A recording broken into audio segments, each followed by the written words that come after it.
Congratulations and welcome to everyone that is here now. You're getting ready to listen to, be part of, and just have a wonderful time on Car Stereo Talk Live, the Monday show. Woo! Total Ric Flair. Woo! Hope everyone is having a great Monday, and if you're not, well then, hope you're having an okay Monday. Is one of the other? It's like, hey, did anybody, die? Well, then you're probably in a good mood, No. I mean, I feel like that's the worst, right? Die or maim, bad things happen to them. I mean, an upset stomach would probably be not good, spending the day on the toilet. But hey, if you didn't get work, I don't know. Either way, welcome to the show. We have a great show in store for you tonight. Of course, all the regular things, as well as today, we're going to do some Moscone DSP talk. Whoa, I know, right? Haven't done that in a minute. We had a great question come this weekend. By that, I mean one of my buddies called me and he had a question, and I was totally stumped. So I had to figure it out. So anytime I do that, I immediately want to share it with you guys so that you will know how to do it. And of course, we'll make it searchable because we'll edit it up and put it on that other Dean and Fernando's Car Stereo Clips channel where it will be easy to access. Anyways, with that being said, let's jump right into it. We go over here. Before we do this, Frank was first. Good job, Frank. And good day, Dean, and good day, Fernando. And no, you're not late. You're perfectly on time. Hello from the Pacific Northwest, cloudy and 58. I expect nothing less than that, El Fuego. But thank you for stopping by and coming in. BB says, how's it, everyone? Beautiful in SoCal. Very good. And then he also said, smash that thumbs up when you enter the chat. I don't think people do that anymore. It's really sad. But evening. I agree. Good day. Good day, everyone. Hola. Ooh. Hola. Hola. Evening, everyone. Good evening. Bradley checking in. Says, good afternoon, guys. Hello, Brad. Hello. Hello from LA. I had to explain today how Arc Audio's hierarchy of employment works. Mm-hmm. Paul was totally just like not getting it. It was like, why is this hard? Hey, guys. York, PA. We're here. What's up? Hey. Confused. Breaking waves. I understand. What's up, fellas? What up? Hello from the Bay Area of Cali. Ooh, that's so nice. Yeah. Hi, guys. What's up, David? Hello from Saudi Arabia. Hello. Checking in. Thank you for watching. Hey, so right around the corner is this thing called SEMA. Some of you guys will be going to SEMA. Some of you guys won't be going to SEMA. We'll, of course, be there with our good friend Rockford Fosgate. That's right. Hanging out with them in their new booth, the new product. We're going to be announcing new products that we've talked about. So we've been on here. We talked about for a year. The new Punch line of speakers is going to premiere. We're super excited. I can't wait to tell you more about them because they're going to be great. We'll also, of course, we're going to record some stuff. Probably won't do anything live because as we found out in the past, coming live from SEMA is like sticking your head in the water. It just looks like crap and it's not good. So we'll record as much of it as we can and we'll have a good. But if you're going to be in the area and you're going to be at SEMA, make sure to come by the booth and say hi. Come check this stuff out. It's really exciting. I mean, it's really exciting. I'm excited for this product because I'm a big fan. Yeah. Late in life, did I find the Rockford Fosgate? So I've had the best fun with it. So. Yeah, you didn't like them first. Well, no, they were the enemy, but now they're not. Saying. So you didn't like them. Yeah, it's all good. So yeah, there is that. Are you making fun of me again? No, he just didn't understand like who the boss was, and I'd be like, Brad's the boss, Robert's the owner. It's like, what? It's crazy. I know, it doesn't make any sense. It says, I have a question, a new setup I'm trying to put in my new truck. Am I free to ask anytime? Dan, that is fantastic. Yes, get your questions in now while we're doing the beginning of the show here. That way we go through them. So as soon as you type it in, we're going to flag it. And then as we go through the questions, we'll answer your question, and then you can do follow-up questions and stuff like that. So by all means, type it in and get it ready so that we'll be ready for you. So can Paul be called to get some of those 2X shirts. Yeah, give Paul a call for sure. Yeah, always. Good evening from Charlotte. What's happening? Up? Home of Food Line. It doesn't exist anymore. I know, it's crazy. What was and their new DSP? No. I want to hear about those crazy new punch amps. Probably not this year. Probably not at SEMA. I don't know yet. It's looking like not at SEMA. They had a pretty aggressive roadmap, in which, like, when they told me, I was like, whoa, reel it in. So I think which is fine. Everybody wants everything now, and I'm a firm believer, if you're not ready to rock and roll, just put it back on the shelf and finish it. You know what I mean? I would much rather have a product that is 100% or 110% than something that is at like 80%. So that's my thought on when a manufacturer decides to release something. So whatever we're going to get is 110% ready to rock and roll. That's what I want. I don't want any, we're just, no excuses. Just give me the best stuff.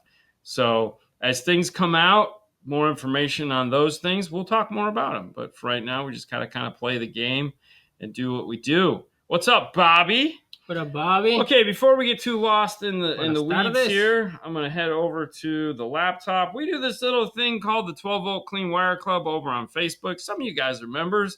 And every Sunday night, Fernando scours the page looking for the cleanest wire that he can possibly find, new, old, whatever. And he puts it up, and of course, it is brought to you by the fine folks at DNF Tool Drawer, which just so happens to be us, the place where you can go and find all the cool tools that we use. It helps pay for the show. So it's just Amazon links, as well as you can go buy the IRTA2, which comes directly from me, along with a keychain when you buy it. We still have some keychains left. Probably going to remake the keychain here after the first of the year. That's my goal, because I really want a new keychain for going into 2026. I think I'm going to bring back the Van Halen. I know I always fall back to it, but I love the Van Halen, man. It's just so sexy. A keychain or lanyard? Keychain. Okay. Yeah, no, we're just going to do keychains from now on, because keychains are forever. Lanyards are for the weekend. Anyways, who do we have here, Fernando? I would say Jaharaka. No. Jakak. Yeah. Juka. Sorry for butchering your name. I'm so sorry. But we got what looks like some bass head stuff going on here. We got a big custom built. Oh, we just have a lot of equipment. No, it's not a bass head. This is like a sound quality stuff. So we just got a lot of equipment. Okay. Fantastic. Amplifiers. If you go to the actually post that he did, he has some Arc Audio amplifiers in the back, Arc Audio subwoofers, all the wiring.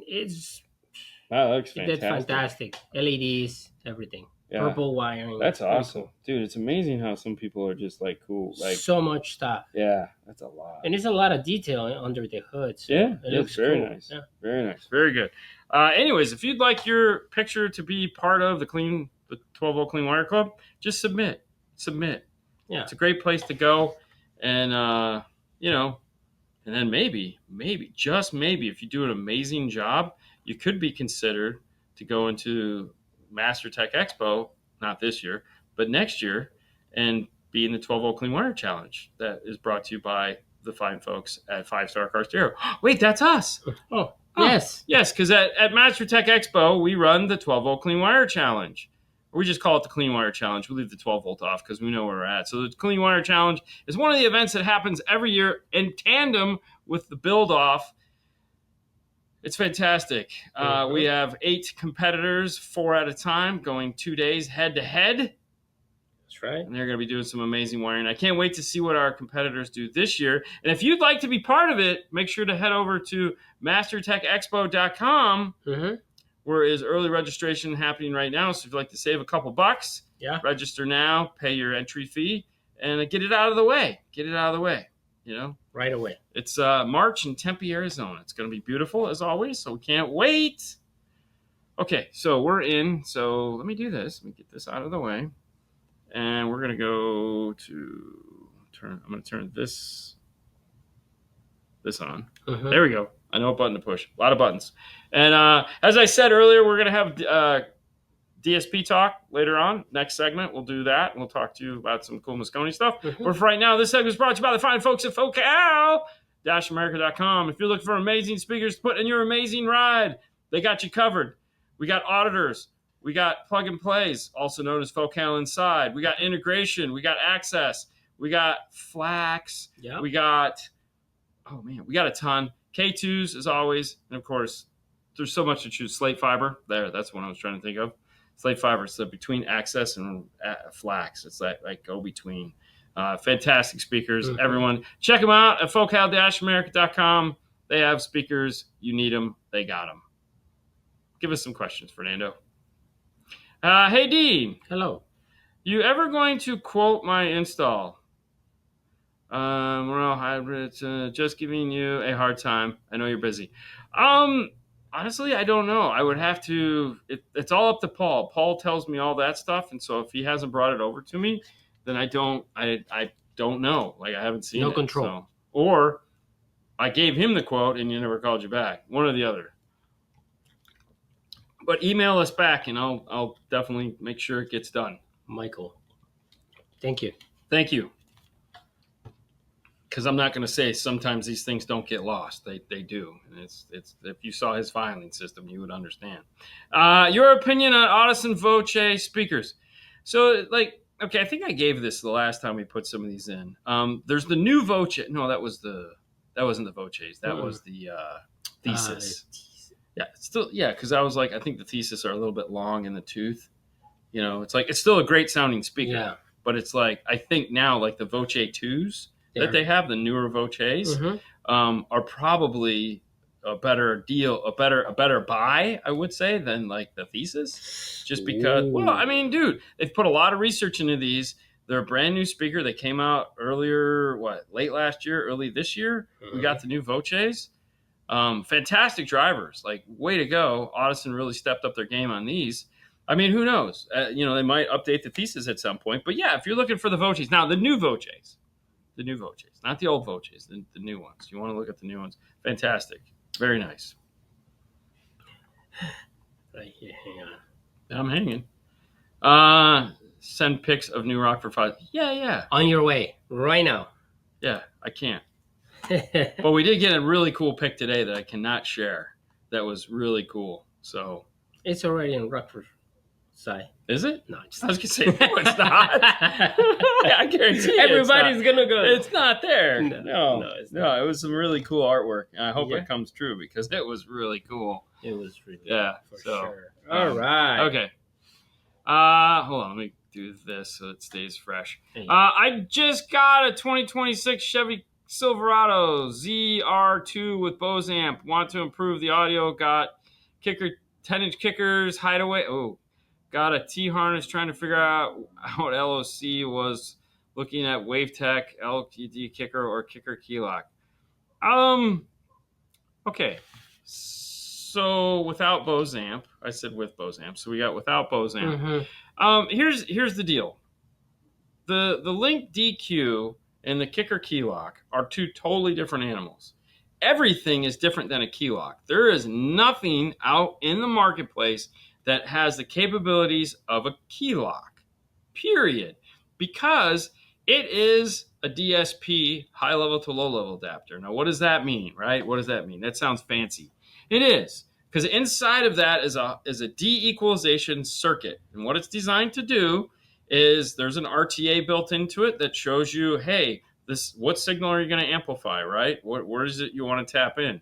And there's lights on top of it, and you're going to play a pink noise track, and it's going to tell you, do I have the frequency response in this channel to replicate what it is I'm trying to do? So, for example, if you're trying to add subwoofer and you hook it up to the output of the wrong speaker and you play your pink noise, if it doesn't light up the 20 to 200 hertz LED, then that's telling you got the wrong channel.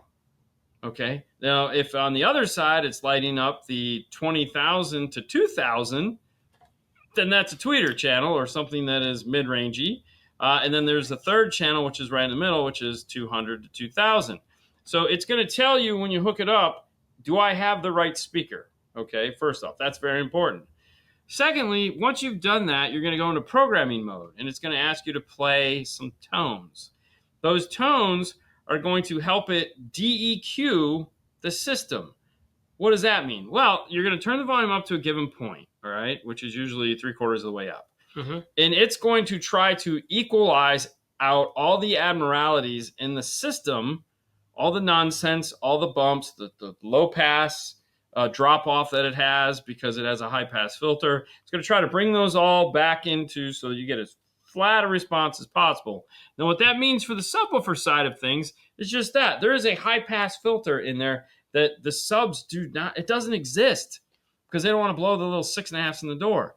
So it's going to try to recreate all that and bring it all back up so that you actually have bass. All right. Nothing else out there is going to do that.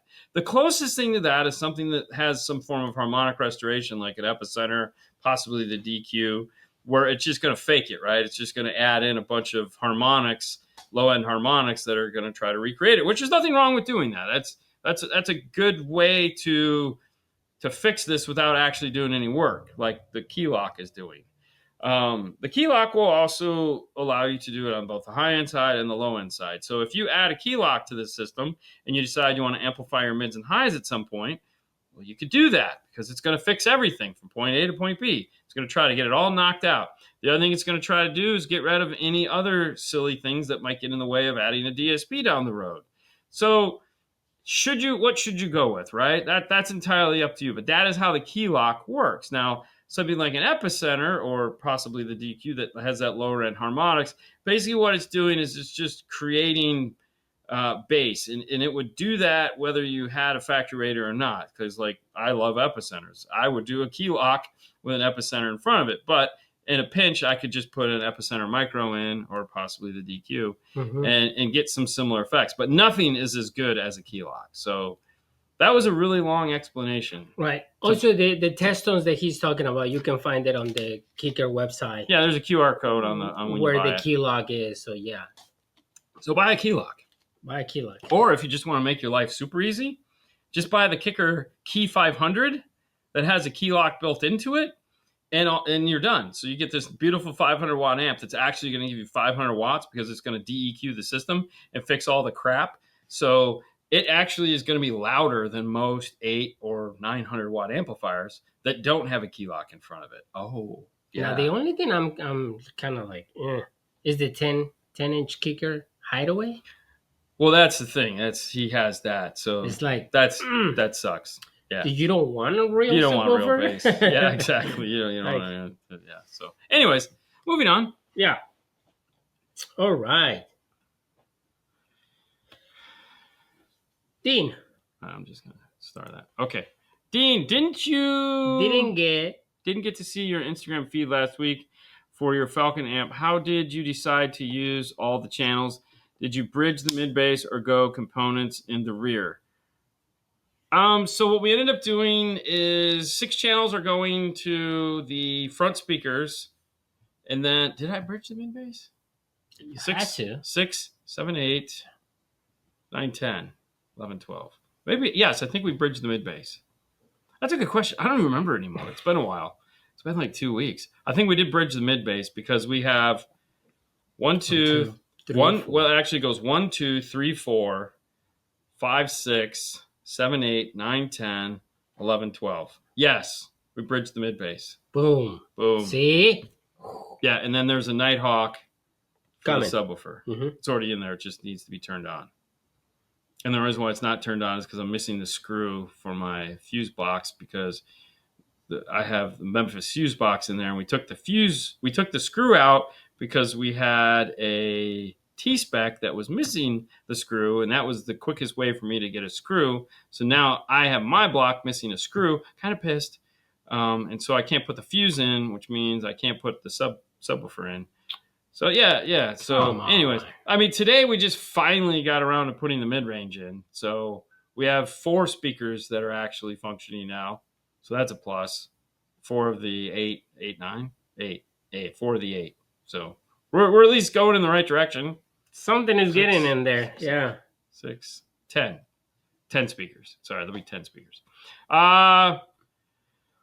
What depinning tool you like for working with Metro harnesses? I mean, if you're talking about the black ones, like the Molex ones, I can't get to them right now. Or maybe tomorrow on the Instagram. Yeah, they're buried in my drawer. It's a specific brand. I don't remember what they're called, but we do have a wonderful one for that. I do need to get that up on DNF Tool Drawer. Maybe I could do that this weekend. Ooh, amongst all the others. I have a screw loose too, Dean. I know, right? Yeah. Hey guys, have you seen the updated Zapco HB810 Mark II 8 AD DSP amp? Seems interesting. 4x35 Class AB, 4x80 Class D. That's bridgeable. Actually, yeah, because Bennett just posted some pictures and some specs on that. It does look pretty cool. There's no doubt about it. They are using their small AB class chip amplifiers in those, which just means they're just using small AB class chip amplifiers in those. No, it'd be interesting to see how they do. Maybe at some point we'll talk to Chris and get our hands on them because I'm sure he'd like us to play with them. But you never know. Can you guys tell me where a good ground is located in the 2013 Kia Sorento? No. Metal. Yeah, make sure you grab. I mean, it's good metal. The reality is when we're working on a car, we don't really pay attention to stuff like that. Meaning we don't remember those things. We try to go to a factory ground point as possible. Like a lot of the times in a kick panel, like if we're mounting underneath the seat, there's sometimes grounds on the seat rails, not the seat bolt area, but there's the rails. frame. So the seat rails go this way, and then there's the things that hold them that go this way. Yeah. Sometimes there's ground screws on those because they like to ground to that. And if there isn't, that's usually a good ground point. Sometimes there's also a ground in the kick panel, the front kick panel, and we'll run out of ground a little bit longer and we'll go there. It just depends. Depends on where you're going to mount. Now, on the trunk, usually in the trunk, all the grounds are located, like here's your back seat, and you have the little winglets that are on the side. Pardon me. I don't know why, but a lot of times this is where they put the grounds. There's behind the winglets. And so you could just run your ground a little bit longer and usually find a grind stud there. But yeah. If not, just make sure you scrape the paint. You got good ground. Yes. Metal, not seat bolt. All right. So let's just clear this for now. Yep. And I got it. And I'm going to turn this off. And I'm going to move this over here. Dun, dun, dun. And I'm going to press this button and say, this next segment is quick tips. Here we go. One more time. This is DSP Quick Tips. Today we're going to talk about the Moscone. That's right. So let's jump over into the laptop, and we're going to kind of talk about the question. Whoa, what happened there? What just happened in there? Wow. Whoa, that's not good. Okay. All right. So we won't do the screen picture in a picture today. So this question came up when somebody asked me, hey, I'm using a Pico 8 to 10, and I want to run 8 in and 8 out. So they were working on a Hyundai, not a Honda. And it had tweeters mid for the front, rear, and sub. And so it had one of the higher end systems. There wasn't an interface for it, so they just want to come 8 in and 8 out. And I said, that's a great question, and I honestly don't have the answer for it. So we're going to answer that question for you today. And how we start is we go to the mixer. And this is going to be important because this is going to let you know how to wire the signal in. Now, as you see, it has all these hundreds across the top. We want to just zero these out because we don't necessarily need any of these for what we're going to do. But this is where we want to start. Let's get this one here. And then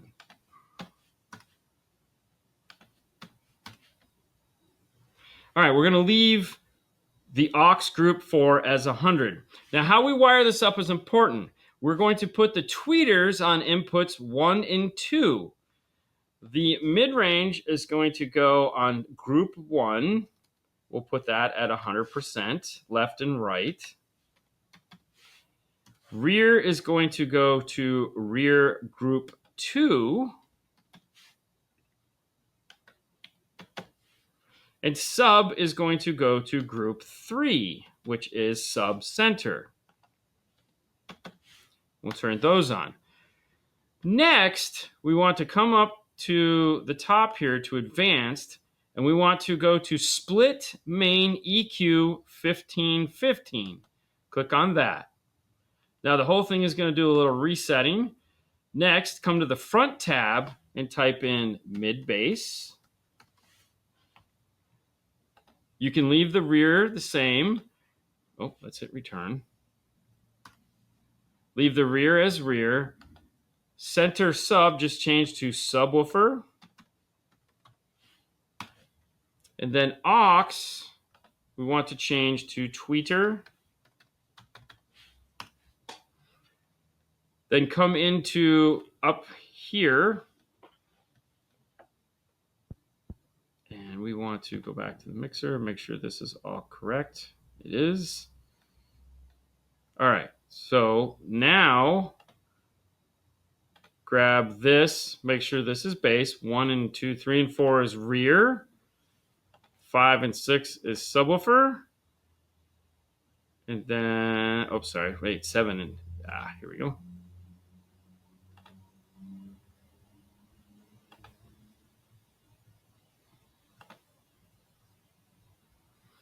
Okay, so what we have is 1 and 2 is mid bass, 3 and 4 is rear. The way they do 9 and 10 is a little weird. Those are your outputs. Actually, let's make sure that I got that right. Yeah. Yeah. Not used. Okay. Oh, actually, no, actually, hold on. So these we want to be, so this is why we're talking about it, because it does get a little confusing. So we all have this 7 and 8 to be, we want this to be subwoofer, which it is. 7, oh wait, no. This needs to be subwoofer. There we go. And then 9 and 10 is not used.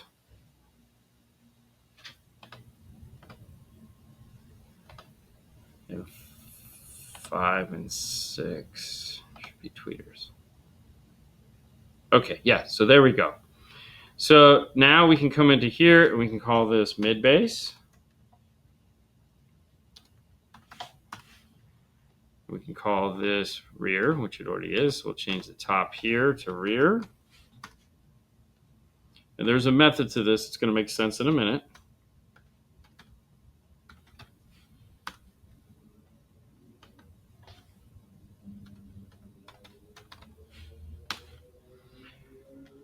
All right, so this is our setup. So mid bass, rear, rear, sub, sub, tweeter, tweeter.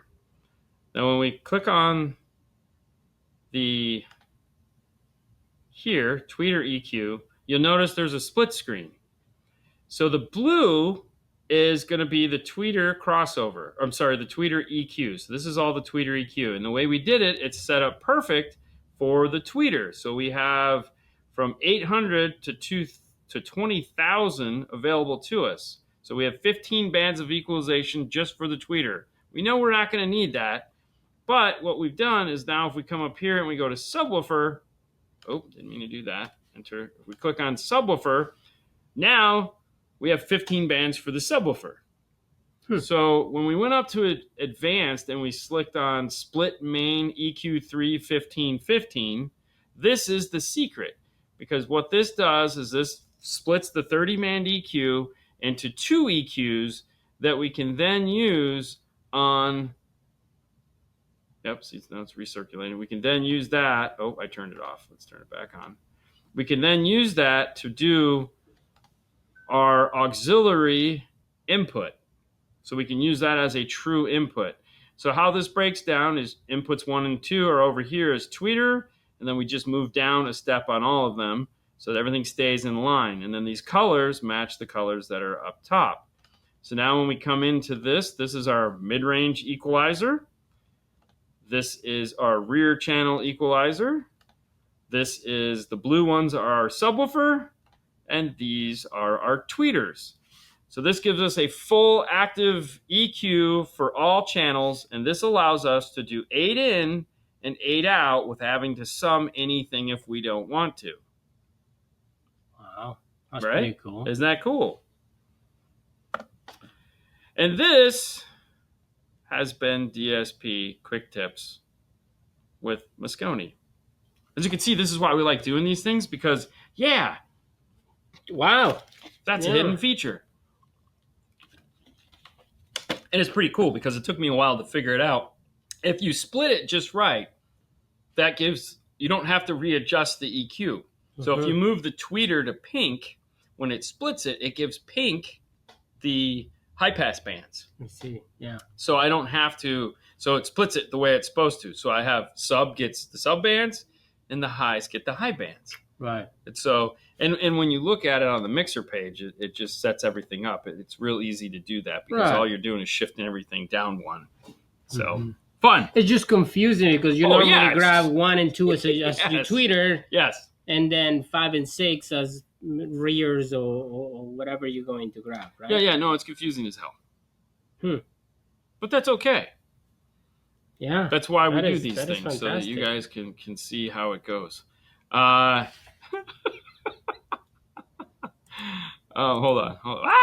on. You just used to hearing high low distortion subs. Yeah, so we don't want to do that. Okay, so anyways. I'm not going to argue that for sure, but Frank, this is Frank's baby. And so, and really, if you think about it, what's nice about this software, okay, is there's no pages. Okay. So, hate it, talk about it, do whatever you want. What I really like, not that, is that, like, Chris, when you look at it, everything is right in front of you. These are your input EQs. So if you need to adjust your input, it's right here. And you can still look at everything. Here's your mixer. So that's right there. Here's your main EQ.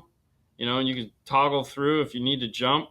And then all the way over here is all your level control. So here's your delay. Here's your levels. Here's your phase. And you can group them together easily enough. But everything is right there on the workspace. So you're not paging through. So even though the colors and the thingies kind of not the most graphically centric, it's all in front of you. There's nothing. Everything is just an open and close menu that I can still see everything. So but for me, I like it because the color actually helped to identify. Yeah, breaks things up. Everything. Yeah. So it's unlike those other guys. Their input output is all the same colors, Brad. Just saying. I'm working on it, man. I'm working on it. Stop. Yeah, let it go. All right. So, anyways, if you thought that might be helpful for you, then you can head over to Moscone-America.com and pick up yourself an 8 to 10 Pico. That little guy there. It's magical. It is magical. It's magically delicious. It's very small, and it's, as you can see, a very robust DSP. Very cool. It is cool. Yeah. All right, moving on. Is the arc sight down? I'm getting 404. Oh, wow. It could happen. There is some outages today. Maybe. Well, no, there was a huge internet breakdown today. Really? Yeah, so a lot of servers went bye-bye. Who break the internet? It's a different Frank. Frank is the designer that works for Moscone. Not the Frank in the comments. German Frank is our guy. Tall guy. Yeah, he's, very, very different Frank. Okay, moving on. So, looking to add amplifier for subwoofer, big power, and a 4 or 6 channel amp to retain factory dash speakers up at the windshield. What is a good low-level converter or DSP to retain all channels in a 16 Silverado? Can I put a radio in that one? Yes. Why would you not just put a radio? Yeah. Okay, so I know if it has an 8-inch screen, people want to keep the 8-inch screen. If it has Bose, that's fine because you can buy an Amp Pro and you can just plug in an Amp Pro and you're golden.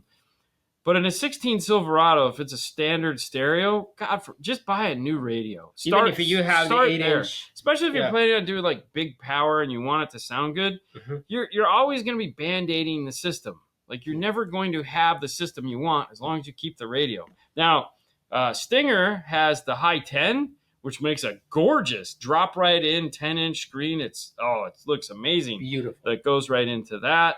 iData makes, interfacing for it if you want to go with like a regular 7-inch screen.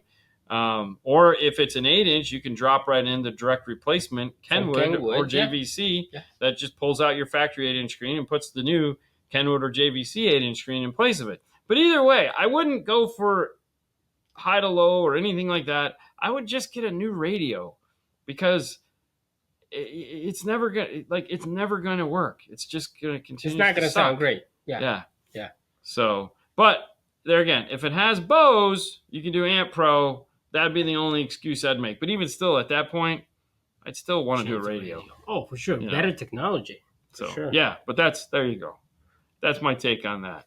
Doubt you guys mess with Teslas at all, but for Model 3, was wondering if you have amp mount location ideas for my Alpine PXE amp and Pico 1, pairing with my Focal inside and Audio Frog woofers. So, all right, so is it the 3? What is the 3? The sedan? Yes. I have no idea. Under the seat. I would just go under the seat. So Alpine obviously makes the kit for that. We did the Y, and there was a huge spot in the trunk that they wanted us to put it. I wanted to put it underneath the seat because there was tons of room underneath the seat, which I'm assuming the 3 probably has the same amount of room underneath the seat. Otherwise, when Alpine did their 3, they put it up on the trunk lid, like on the rear deck. They made a mount and put it up there. Boom. So that might be a thought. Yeah. So personally, I'd go in one of the corners. I don't like trunk lids. I like corners. Corners or seats. Do you like corners, really? Yeah, it's what I like. I have a 2004 GMC truck with a Bose system. If I just replace the head unit and speakers for now, what price point do you feel gets me into outstanding speakers to replace the Bose? Thank you. Okay, so 2004 with Bose, if you replace the radio, you're fine. If you're trying to replace the radio and the speakers, you have to pull out the Bose amp. It cannot stay in the system. It has to go bye-bye because it cannot power your aftermarket speakers. They're not designed to work with the Bose amp. It will sound like crap. So you'll have to bypass it. And at that point, you're going to lose some features because you're going to lose your subwoofer if it has it. But it's okay because it'll sound better just because the Bose from 20-year-old, 21-year-old speakers suck. As far as what speakers to go with it, Kicker makes a really nice set. The KS, those are fantastic. Yeah. The CS are even easier to install. There's a ton, like Alpines can drop right in there pretty easily. It's a ton of speakers for it. Yeah, I mean, Kenwood makes theirs. The tweeter's kind of big though, so I probably wouldn't go with the Kenwoods. Those are hard. The tweeters are really hard to get in. But like those like the CS works really well off of a radio. But yeah, the Bose amp has to come out. Can you use the Epicenter with a DSP? Should you? Advantages, disadvantages? Yes, you can. It all has to do with your input and output routing. So, and should you use an Epicenter with a DSP? Of course, because the DSPs don't do Epicenter currently. So, if you want that Epicenter sound and feel, then yes. Okay, so here's what you have to do. If you have a standalone DSP that has RC outputs off to the amplifiers, for the subwoofer output, you have to turn off the crossover. You can still do all the EQ and all that crap, all the stuff for the sub that you want. You just have to turn off the subwoofer crossover, turn it off, and you have to turn it on in the amplifier. Okay, so the amplifier, your sub amp has to have a low pass crossover set it to like 80 hertz or something like that. The Epicenter is going to come out of the DSP. I'm sorry, it's your signal is going to come out of the DSP into the Epicenter into the amplifier, and that's it. That's all you have to do, and then start playing with the Epicenter. Now, if you have an amplifier that has an Epicenter, if you have an amplifier DSP, that's going to depend on how you're running your input. So it may have to go before the amplifier DSP. If you're doing high level out of, like, say you have a factory radio and you're going high level into so there's then you have to like go through the DSP, come out of one of the outputs and back into the DSP. So there's ways to do it. It just depends on the scenario. I don't want to go into all of them because it might get really confusing. But yes, I would definitely recommend doing an epicenter. Always. And speaking of epicenters, if you want to add an epicenter to an amplifier and you don't want to do all that pesky wiring, check out the Epic Series amplifiers from Audio Control. They have the Epic plug output or epicenter plug. It's located like right here. You can see it's between the power and the speakers. It's a cool plug that gives you power that can easily come right out of the amplifier and power up your epicenter. So you don't have to worry about where it needs to go, how you're going to get power for it. Makes things really smooth and creamy, which is what everybody wants. Head over to audiocontrol.com, check out their new website, and check out the line of Epic amplifiers. There's a ton to choose from. They have a ton to choose from. So anyways, I'm going to be upgrading my 2025 Taos and wanting to go three-way. Is it worth the money spent to fabricate the pillars and extra channels on the amps? I mean, I can't sit here and tell you whether it's worth the money or not because everyone's values are different. To me, is it worth it? Yeah, probably. I mean, order yourself an extra set of Taos A-pillars and go to town. See what you can come up with. I mean, you know, why not? Have some fun. There's plenty of videos out there where guys are showing you how to make some A-pillars. Give it a go. For sure. Yeah. And get some nice morels so you don't have to come out real far. You know, carbon nanos. Hi, guys. Where to terminate the power cable in the GMC Yukon 2020? On the battery terminal or the plate attached to the battery terminal will do. Thanks. So power cable is always going to go to the battery. It is very alluring to connect to that cool fused terminal that they have because there's always an open one just going, hey, baby, look at me. You know, and you want to attach to it. Now, usually those are fused panels. So if you look closely at them, there's a number. And there again, this becomes one of those things where it is very alluring. And if it says like, oh, it's 100 amps and, you know, but the other thing too is like if you go on the other side of that where that red piece of power wire is coming off the battery and attaching to it, that red piece of wire, that little 4-inch piece of red wire is usually enough for whatever those things are doing and not to power up your additional 4-gauge. So you're bottlenecking it, so to speak. And though you could probably get away with it, that's not really the best way to do it. Now, the other problem with the GM is they use that T-nut on the battery. It has a little bolt. And if you look at the top, you're going to see in the middle of the T-nut, you're going to see a little rectangle. And that little rectangle is where some idiot takes that T-nut and puts it, it goes whack, and it expands out the head so that when you loosen it up, the nut doesn't come off. So you have two choices at that point. One, go on to Amazon and order a new T-nut because you're going to break it when you go to take it off. Or two, get yourself a die grinder and grind off that top of the nut, meaning down below that rectangle that's on the top of the little nut. Okay, and then the bolt will come right off real easy and go back on with no problem. That's typically what we do, but we also have a bag of the T-nuts handy because every now and then Fernando gets a little frisky and he'll just snap that right off and be like, ha, take that. Whoa. Tell me you haven't done it. All the time. Exactly. All the time. That's why we have it. Yes, we dropped an update today. Oh, really? Yeah, that explains it all. You didn't know? I'm fine with that. You're not part of the cool guys. Totally not part of the cool guys. It's probably the update that we got already because we had to fix it. Yeah. So It's all good. Hey, cool guys. Cool Monday. Can you explain where to do a crossover for coaxial speakers? Is it the same as component speakers? Thanks. No, but yes. All right, so there's two types of functionality for crossovers. You have a single function crossover, what is commonly referred to as a high pass and low pass, or HP and LP for their acronyms, because you only have so much room on the side of an amplifier. So HP would be high pass, LP would be, low pass. And then you have BP, which is band pass. Oh, it's not the gas? It could be. Who knows? That's British Petroleum. Okay, so it's not. A band pass is where you take a high pass and a low pass, and you put a top and a bottom to limit the frequency response of the driver. So in a situation where we're doing a component speaker, such as a mid-range, a mid-bass, we want to put a band pass in there. So we want it to play, let's say, a mid-bass. It's going to play down to 80 hertz, and it's going to play up to wherever the mid-range. We'll say 350. And a mid-range is going to be from, let's say, 350 to 5K.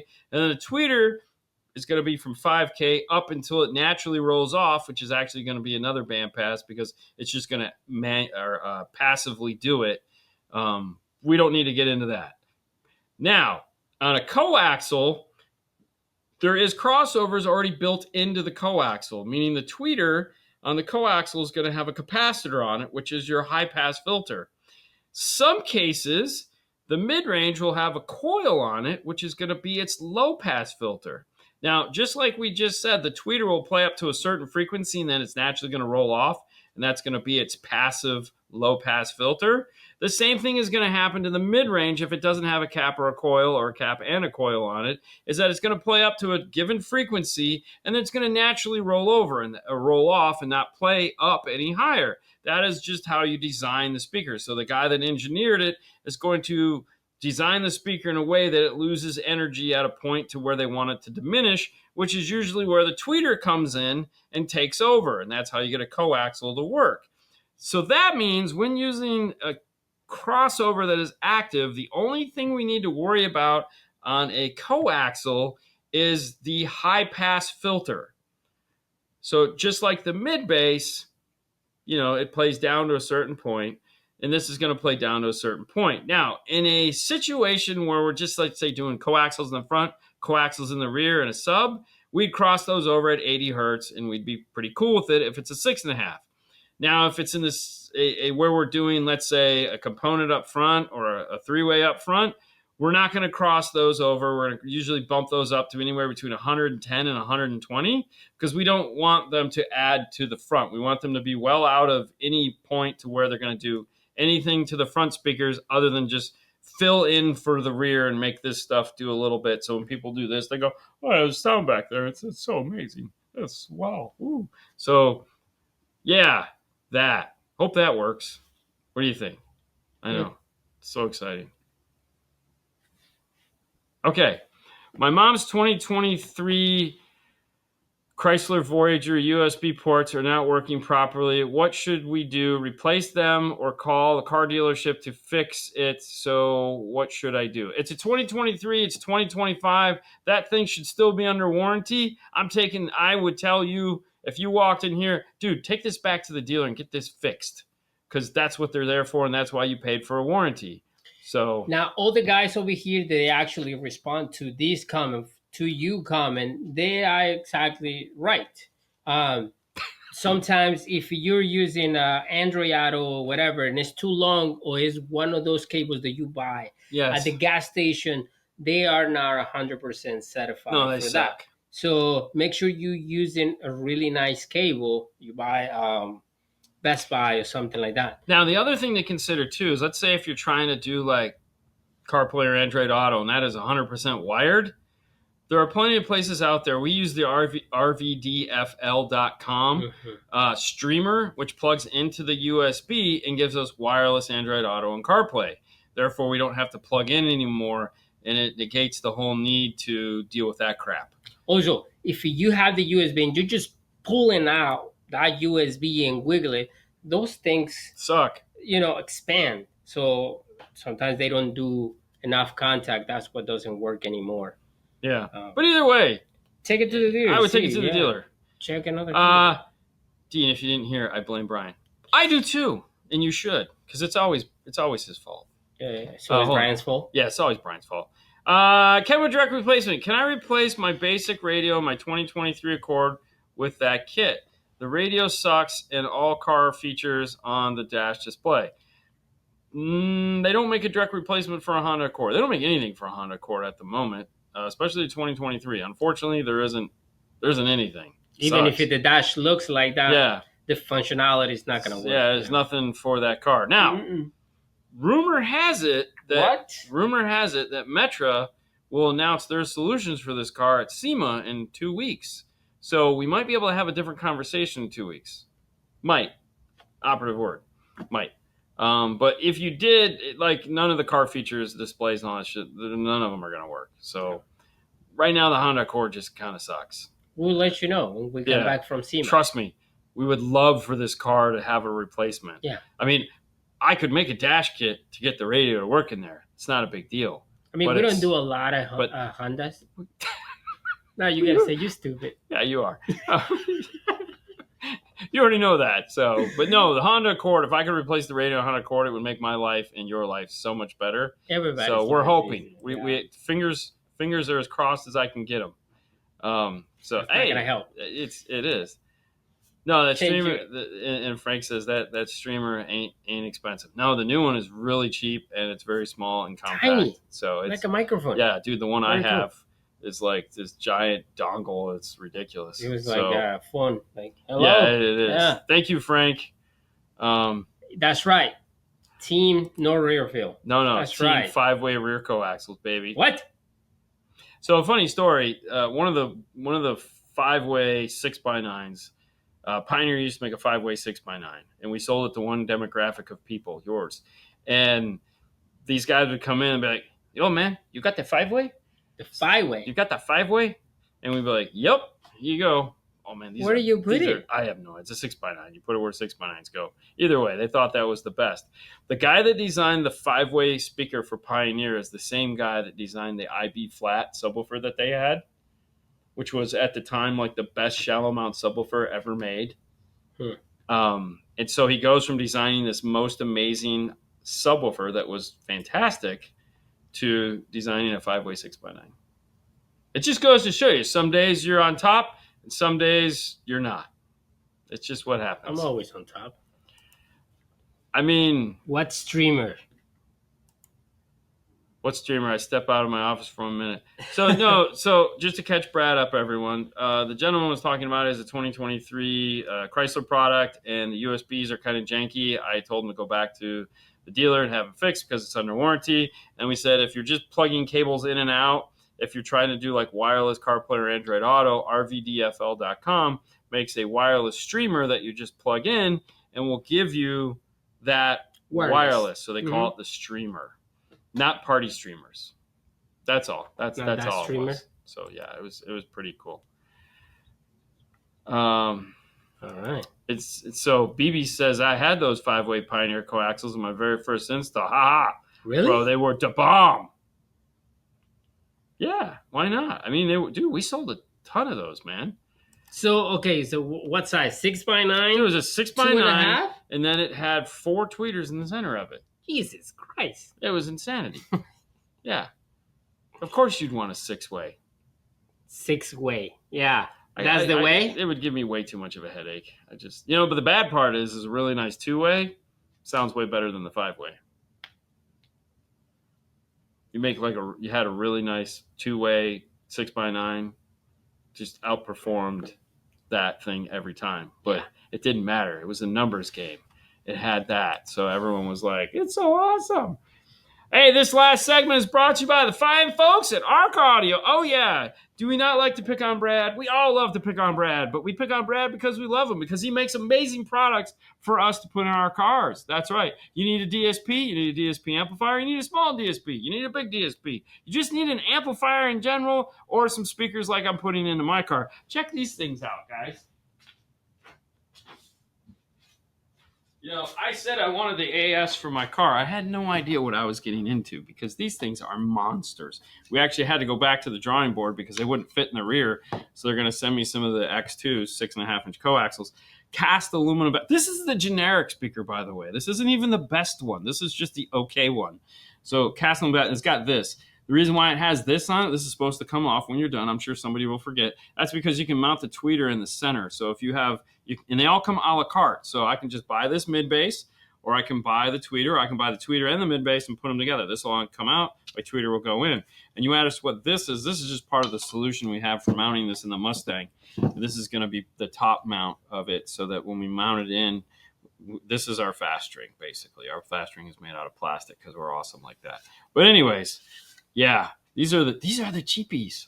Well, they're not really cheap. Cheapies. Yeah. Okay, Mister. Performance value. I don't know. But anyways, head to arcaudio.com. Hopefully the website is up and we'll see what we got. I mean, it seems like a life choice. But yep, no rear fill. It's ridiculous. I always just say no.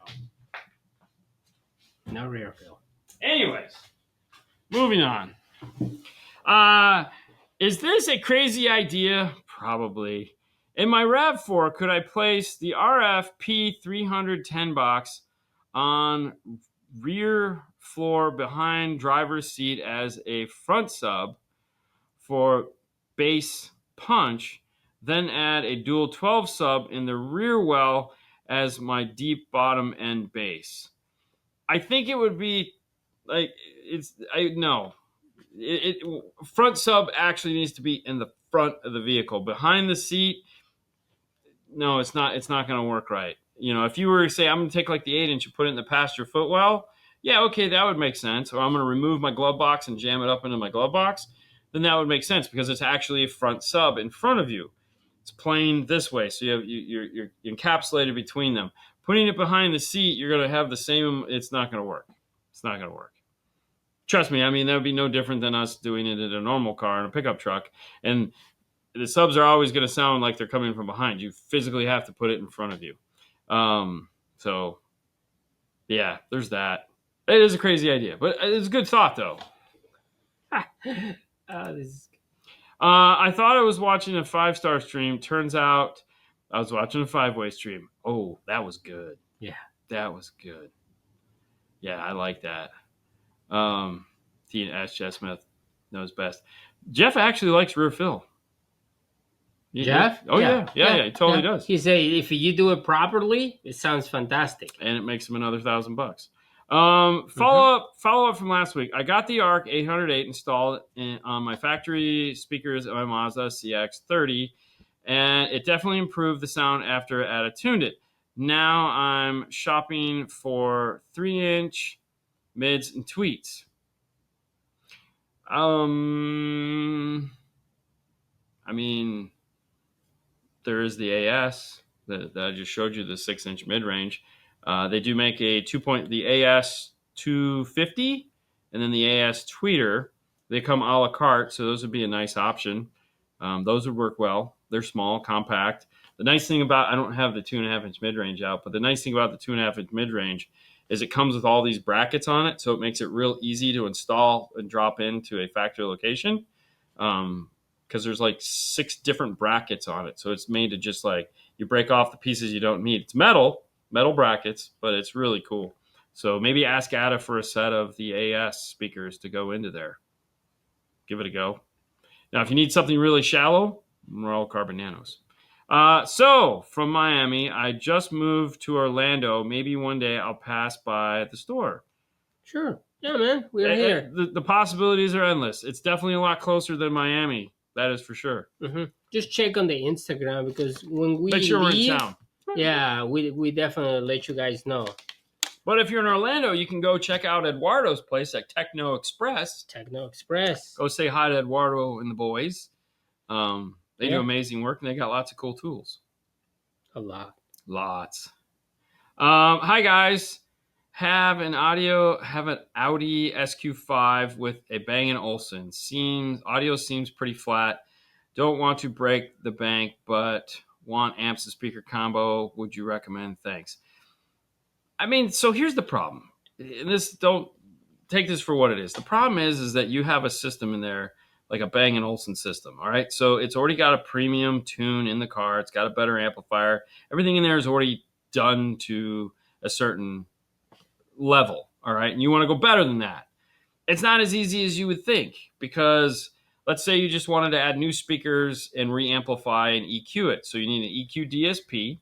So, you know, something, Blackbird, Nighthawk, 808, Moscone, whatever. You need an amp that has a DSP built into it and the right amount of channels to come into it. And then you need speakers. So, you know, breaking the bank, it depends on whose bank you're talking about. But just the amplifier alone to do something that is actually meaningful in the car is, you know, $2,500 or more.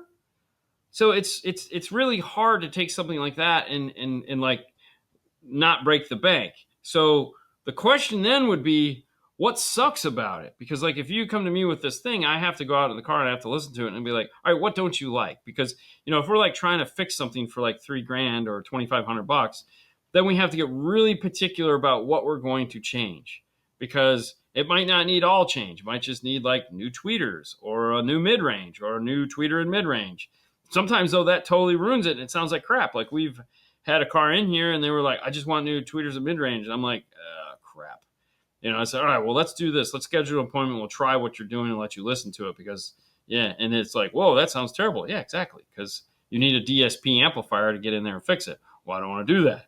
And it's like, okay, well, you know, so there again, don't know what your bank is, but, you know, if your bank says I don't want to spend 10 grand, I'm cool with spending 5,500. Well, then, yeah, you're okay. You can probably make it sound better. But yeah, that's where that is. And that's always the problem. Somewhere, Justin says, somewhere in Arizona, lots of servers went down. That is correct. How you doing, Justin? That was Ralph. That was Ralph? Wreck it? He wrecked it, Ralph? Yeah. Damn you, Ralph. He broke the internet. Yeah. So, 3.5 inch, 1.5 in depth. I was looking at the Morel Carbon Nano mids and the Helix i3 tweeter. No, don't mix those. If you're going to go Morel tweeter. If you're going to go Helix mid. Okay. They are not the same. Speakers are not speakers. Okay. So like the Helix tweeter is not designed to play with the Nano. They're not. So the Helix tweeter will not play down low enough to where like a Morel tweeter would play, because a Morel tweeter is going to play way lower. So you're going to ask that mid-range to play up, which it can, but it's not really designed to do that. So no, if you want, stick with one brand when you're talking about high frequencies, because they play better together than mixing and matching stuff. It's not what they're designed to do. So, you know, that was one of the best shows that Nick did when he was talking about that. Wingate, when he was back at Orca during COVID, he did a whole thing about mixing and matching speakers and stuff like that. And it was like, he did a fantastic job on it. But anyways, and keep in mind, when you're talking about nanos, they're shallow, but they also are tall. So there is a lot of room on the front side. So it's not like they're flat on one side. They're domes, so they come up. So you have to either make sure you put the grill on it or you have enough room. What is the deepest speaker 6.5 6 that could fit in a 2014 F-150 door? If it's the 6x9, we've pretty much anything. You have plenty of room. I thought the 2014 F-150 is 5x7s. If it's the 5x7, you're screwed. Because that sucks. Yeah. Oh, that's horrible. That's the horrible one that like nothing fits. I think I'm probably confused, but I think 2014 is a 5x7. If that's the factory 5x7, nothing fits. We actually put a 6.5 in there, but we had to cut. Oh, dude, we spent hours. We spent a lot of time. We had to move the door panel out, and we had to cut the crap out of it, and it sucked. Yes, I have the 5x. So yeah. So it sucks. Basically, It sucks. Nothing fits well. Buy a really nice set of 5x7s and go, yeah. Kenwoods. No. Coaxials. You can get Kicker makes 5x7 coaxials. Focal makes 5x7 coaxials. The new Kenwoods, no? The new excellent Kenwoods? They don't have a 5x7 coaxial. No, they have a coaxial. I'm sorry. 5x8. Kicker makes a 5x7 component. Focal makes a 5x7 component. That's what I meant. I'm sorry. There you go. I'm sorry. Right. All this component, coaxial. Right. But no, Focal makes a really nice set. Kicker also makes a really nice set. I would recommend doing that as opposed to trying to get that to fit. Because what happens is, believe it or not, the passenger and the driver's door don't actually come into the car the same distances. So even if you manage to get one side to fit, the other side will not.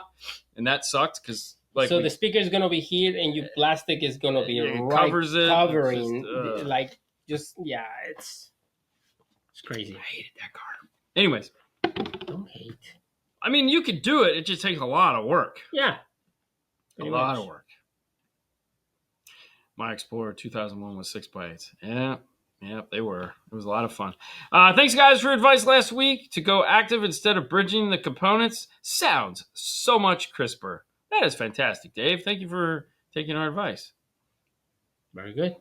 Okay, so DNF. I was thinking you missed my second question from Insta earlier today. 2012 F-150 Kenwood 996XR installed. Can I use the install kit for the high 10, and do I still need the RR2? Thanks. Yes, you could use the kit. Keep in mind the high 10 is a single DIN, whereas that 996 is a double DIN. So if you don't have the pocket for it, you'll have to make a block off panel, because the kit does not come with a block off panel. I don't think it does. It might. I don't remember. As far as the RR2 goes, the high 10 is not RR compatible, but you will still need a interface module. So you'll have to reflash the RR2 as standalone, and that will allow you to use the RR2 to trigger all of the settings, such as steering wheel controls and reverse trigger and VSS and all that fun stuff. So you're just going to use that as a standalone module. You won't get gauges and all that other fun stuff. But yeah, you still need a smart module to deal with the data bus in the car. So, but you have to reflash it. 14 F-150 is 5x7s. You can do 6.5s in the door. I'm running Dyne M172s. Like I said, it is a lot of work. It's not that you can't. It's just a lot of work. You just got to do the work. Yeah. So trust me, we know we can do it. We do it all the time. It's not very DIY centric. Base knob question. Can I add a universal base knob with RCAs for a better dash mount to an LC2i Pro? How should I adjust gains with that base knob? Gains? So, I mean, obviously the LC2i Pro comes with a base knob. So if you want a more universal base knob, you're going to have to go after the LC2i, and nothing is going to change gains go, because it's a base knob. It's not a line driver. Volume. So it's just volume. So if you took the audio control base knob out and you just put a base knob between the output of the LC2i and the amplifiers, your gains wouldn't change, because you're not adjusting anything. You're just turning down the maximum volume out, and that's it. That's all you're doing. So you're not going to change any parameters in the car, unless the base knob is made poorly and you lose some of the voltage, in which case you may need to turn the amplifiers up. It just depends. But obviously, no.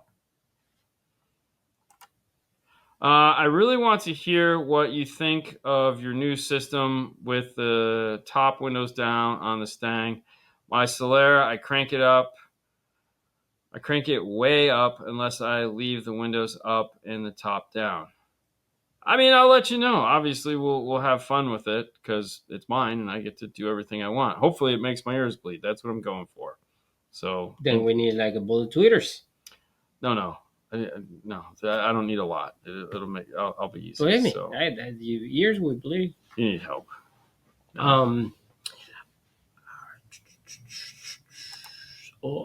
I don't think we're going to make that video. I mean, we did it once, and yeah, we're definitely not going to make a video for that. I'm sorry, man. We didn't film that. Trust me, we didn't even know it was coming in, and we're like, yeah, exactly. What are we doing? So bullet tweeters all the way. Exactly. Hey guys, it's that time in the show again where we like to say goodnight and thank you for watching. It's been a fantastic time.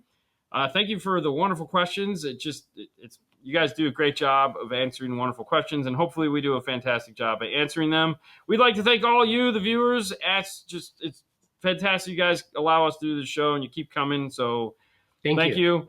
We'd like to thank the guys that pay the bills. So we'd like to thank Arc Audio Control. We'd like to thank Focal, Moscone, and Gladen. If you didn't get a chance to check out the DSP tip, go check it out, because it was a complicated one. That is for sure. I knew what I was doing, and I still stumbled over it. But very helpful. Very, very complicated, but very helpful. And whoa, who did that? We got to do this. Thumbs up. Oh, hey, your phone is ringing. Yeah. Hey, and it's a suck. That's it, guys. We hope you have a wonderful night, and we'll see you again. If you'd like to follow us during the week on Instagram, you can. We show you what's happening in the install bay, and of course, answer questions if we have time. And we'll be back Friday morning with the news. Thank you, guys. And then Saturday is more Q&A. You guys have a wonderful, wonderful evening. Bye.